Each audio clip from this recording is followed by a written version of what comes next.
switching. Maybe you are too. Maybe you're just thinking about it. It doesn't matter whether it's corporate to nonprofit, arts to tech, or healthcare delivery to big pharma. It can be daunting. But trust me, rewards can be waiting for you on the other side. How do I know? Because after years in the corporate world, I made the jump to the nonprofit sector. I thought it would be easy for me. I already had a heart for helping people. I grew up with a reminder every day. I had an Irish twin brother, Richie. We were just 11 months apart. That's Richie at 3 and me at 2. School came easily to me. That's a very ancient picture of me winning a student athlete award. But Richie was a slow learner and eventually told he was borderline mentally retarded. Imagine the stigma he felt hearing those words. Those words have so much stigma, they're not even used anymore. We loved and accepted Richie at home, but mainstream kids excluded him and bullies picked on him. I couldn't stand it. And until high school, I was bigger than he was. So I often fought his bully battles for him. That's our dad and our little brother when Richie was 12 and I was 11. And you can see I was a sturdy girl. So why am I telling you this? Because I credit Richie with my eventual call to the nonprofit sector. For more than 15 years in the corporate world, it always felt like something was missing. I finally realized I needed a career that synced my head and my heart. To make the switch, I had to figure out what corporate skills transferred to nonprofits and what new skills I needed to learn. That was the easy part. What was a surprise and much more nuanced were the big differences in language and culture. And experience showed me that to be a successful sector switcher, say that 3 times fast, you need strong emotional intelligence tuned specifically to the frequency of nonprofits. It's almost like going to work in a foreign country. A few years back, I was traveling with a group in Paris. I had studied some French. I was ready. One hot day we were out walking and we got thirsty. Instead of asking me to do the talking, one of us marched up to the Parisian street vendor and shouted, "2 bottles of water!" Because everyone knows volume functions as an automatic translator, right? The expression on the street vendor's face, pure disdain. That French disdain, right? One time, a colleague of my husband's gave the okay gesture to a bartender in Brazil, only to be told he just flipped the bartender off. The okay sign is the equivalent of the middle finger in Brazil. Yikes. Language and cultural immersion programs for people who will live, work, or study abroad are big business. For a reason. I would have loved that kind of program before making my switch. Listen to this. One nonprofit I worked with served 35,000 low-income people a year. They referred to each person as a client. Doesn't that beautifully convey dignity, respect, and equal footing? That's a paradigm shift for some I've known who don't think of them as clients, but as beneficiaries of our well-meaning generosity and earnest goodwill. And that's not just slightly condescending. One new nonprofit executive who sold products to other nonprofits introduced new choices by referring to the existing product as the crown jewel. Now think about who buys this executive's products. Mission-driven organizations focused on clean air and water, on economic opportunity, on alleviating disease and hunger. Sure, crown jewel may signify most valuable product, but it can also evoke imperialist, colonialist, and classist systems. This metaphor might sound fine in the corporate world, but to a nonprofit audience, you could imagine them scratching their heads and saying, "Crown jewel? Seriously?"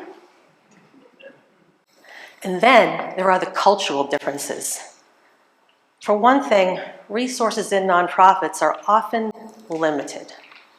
So you'll probably work harder for less pay. But nothing beats what I call the impact dividend. That's that fantastic feeling you get from knowing your work has contributed beyond your company's bottom line to someone's life.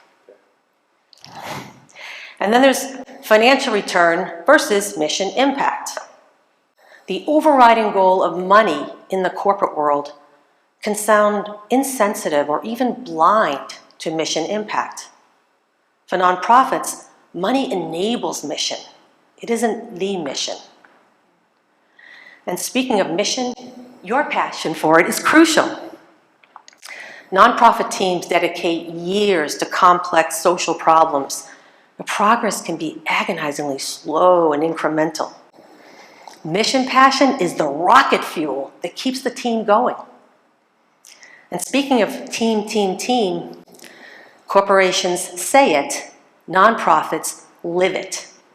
So many stakeholders, clients, donors, volunteers, the government, colleagues, even other nonprofits who would be competitors in the corporate world can be collaborators in solving social problems.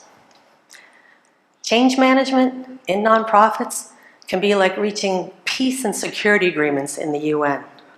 Country A, what do you think? Country B, what do you think? Country C, what do you think? No idea. Let's circle again and get everyone's feedback on that idea. Of course, that takes time, humility, and a lot of patience.